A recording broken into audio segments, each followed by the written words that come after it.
The year was 1884, and the Wyoming frontier stretched as far as the eye could see.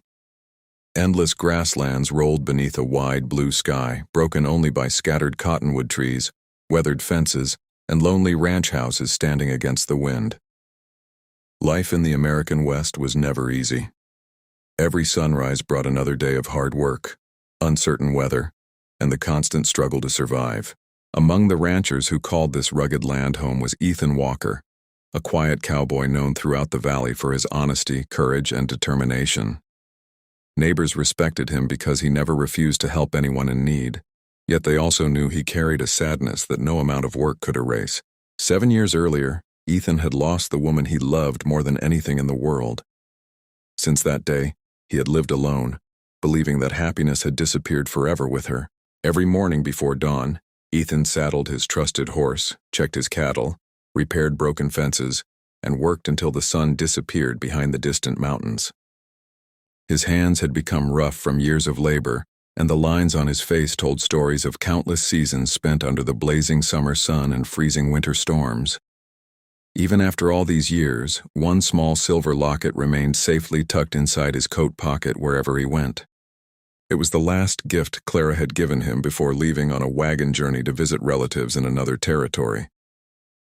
Ethan often opened the locket during quiet evenings, staring at the tiny portrait inside while memories filled his heart. He could still hear her laughter carried by the prairie wind and remember the promises they had made beneath the stars. Everyone in town encouraged him to marry again, but Ethan always smiled politely and changed the subject. Deep inside, he believed no one could ever replace Clara. The tragedy that changed Ethan's life had happened during the autumn of 1877. Clara had joined a wagon train traveling west, but only a few days into the journey, news reached the valley that the caravan had been attacked by ruthless outlaws. Survivors returned with heartbreaking stories of chaos, burning wagons, frightened horses, and people disappearing into the wilderness. Clara's name appeared among those believed to have died. No body was ever recovered, but after weeks of searching through dangerous hills and empty campsites, Ethan was forced to accept what everyone else believed. He buried an empty coffin beneath a tall oak tree overlooking the valley, placing wildflowers on the grave every spring. From that day forward, he devoted himself entirely to the ranch, hoping that endless work would quiet the pain inside his heart. Yet every lonely sunset reminded him of the future they had dreamed of building together. On a cool autumn afternoon, golden leaves drifted across the prairie while Ethan repaired a broken fence near the edge of his property. The wind carried the distant sound of wagon wheels, and a cloud of dust slowly rose along the old trail leading toward the ranch. Travelers occasionally passed through, so Ethan paid little attention at first. But something about the slow, careful footsteps caught his eye. He stood upright and shaded his face from the afternoon sun.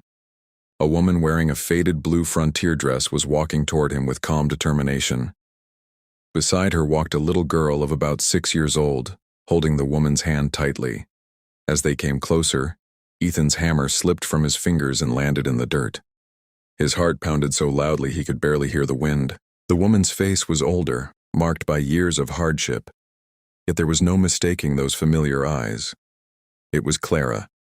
The woman he had mourned for 7 long years was standing before him, alive. She stopped only a few feet away, tears shining in her eyes as the little girl looked curiously at the silent cowboy. Ethan could not move or speak. Every memory, every hope, and every unanswered question rushed back in a single overwhelming moment. Then Clara took a slow breath, looked directly into his eyes, and quietly whispered, "I thought I'd never see you again, Ethan." For several long moments, Ethan could not find the words to answer. The world around him seemed to disappear, leaving only Clara and the little girl standing before him. Finally, he stepped closer, his eyes filled with disbelief. "I searched for you," he said softly. "For weeks. I never stopped hoping until everyone told me you were gone." Clara lowered her head as tears rolled down her cheeks.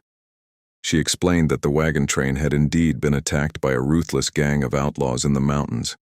During the chaos, she was separated from the others and taken far from Wyoming. For years she lived in isolated settlements, working wherever she could simply to survive. She tried countless times to return home, but every escape ended in failure. Despite everything she endured, one thought never left her heart: the hope that Ethan might still be alive somewhere on the frontier. Clara gently placed her hand on the shoulder of the little girl standing beside her. "This is Rose," she said with a warm smile. "3 winters ago, I found her alone after a terrible snowstorm destroyed a small homestead. Her parents had frozen to death trying to protect her. She had no family left, so I promised I would never leave her alone again." Rose looked up at Ethan with curious blue eyes, holding a tiny bunch of wildflowers she had picked along the trail. She shyly stepped forward and offered them to him. "Mama says you're the bravest cowboy she has ever known," she whispered. Ethan accepted the flowers with trembling hands and knelt beside the little girl. A gentle smile spread across his face for the first time in many years.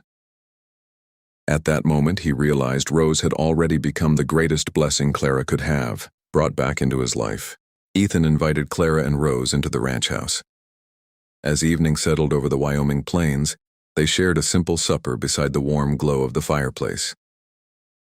Clara told Ethan about the difficult years she had spent traveling across the frontier, helping kind strangers, avoiding dangerous men, and protecting Rose through harsh winters and lonely trails. Ethan listened quietly, grateful that she had survived every hardship. When the meal was finished, he reached into his coat pocket and removed the old silver locket he had carried every day since she disappeared. Clara gasped as he opened it, revealing the tiny portrait inside. "You kept it all these years?" she asked. Ethan nodded. "I never stopped believing that love like ours couldn't truly disappear." The following morning, news of Clara's return spread across the valley. Friends and neighbors came to the ranch, each amazed by the miracle they were witnessing. Some remembered the empty funeral held years before, while others simply thanked God that hope had not been lost forever. The town welcomed Clara and little Rose with open hearts, offering supplies, fresh food, and help rebuilding their lives. As the weeks passed, laughter slowly returned to the old ranch. Rose learned to ride a pony, chased chickens across the yard, and filled the once silent home with happiness. Ethan and Clara worked side by side once again, repairing fences, caring for cattle, and watching beautiful sunsets from the porch they had once dreamed of sharing. One peaceful evening beneath a sky filled with brilliant stars, Ethan walked with Clara to the old oak tree where the empty grave had stood for 7 years. Together they removed the weathered wooden cross that marked the place and planted a young cottonwood tree instead. "This isn't the end of our story," Ethan said, taking Clara's hand. "It's the beginning of the life we were always meant to have." Clara smiled through happy tears as Rose ran toward them, laughing across the prairie. The 3 embraced beneath the western sky, knowing that although the frontier had tested their courage and faith, love had finally led them home. From that day forward, the Walker Ranch became known not only for strong horses and honest work, but for a family whose hope never died, proving that sometimes the greatest miracles arrive after the longest journey.